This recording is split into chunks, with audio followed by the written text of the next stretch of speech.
CM Vijay sir கிட்ட இருந்து ஒரு 4 விஷயம் நான் லேர்ன் பண்ண அது என்னோட லைஃப்ல நான் இம்ப்ளிமெண்ட் பண்ணணும்னு நினைக்கிற ஒரு விஷயம் என்னன்னு பாத்துக்கலாமா?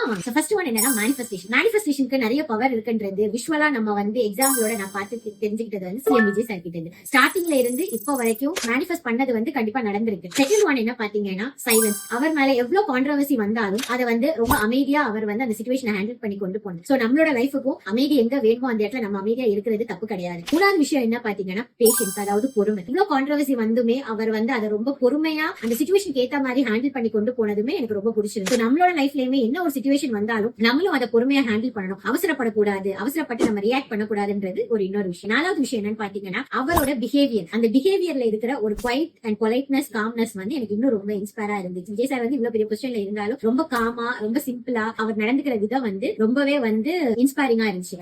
அது இல்லாம ஆப்போசிட் பார்ட்டிஸ வந்து விஜய் சார் போய் விசிட் பண்ணி அவங்கள பார்த்தது எல்லாமே வந்து ஒரு ஹெல்தியான ரிலேஷன்ஷிப்புக்கான ஒரு அடித்தளம் மாதிரி எனக்கு அது ஃபீல் ஆச்சு. ஸோ அவர்கிட்ட இருந்து இவ்வளவு விஷயத்த நான் அப்சர்வ் பண்ணிருக்கேன். அதுல எல்லாம் முடியலைனாலும் கொஞ்சமாச்சு என்னோட லைஃப்ல நான் இம்ப்ளிமெண்ட் பண்ணணும்னு நான் நினைக்கிறேன். ஸோ அதே மாதிரி உங்க லைஃப்ல நீங்களும் இம்ப்ளிமெண்ட் பண்ணி பாருங்க. நம்மளும் ஒரு நாள் ஒரு நல்ல இடத்துக்கு போவோன்றத நம்பலாம். இந்த 4 விஷயத்த உங்க லைஃப்ல இம்ப்ளிமெண்ட் பண்ணி பாருங்க. அதுல வர வித்தியாசத்தை நீங்களும் உங்களால உணர முடியும்.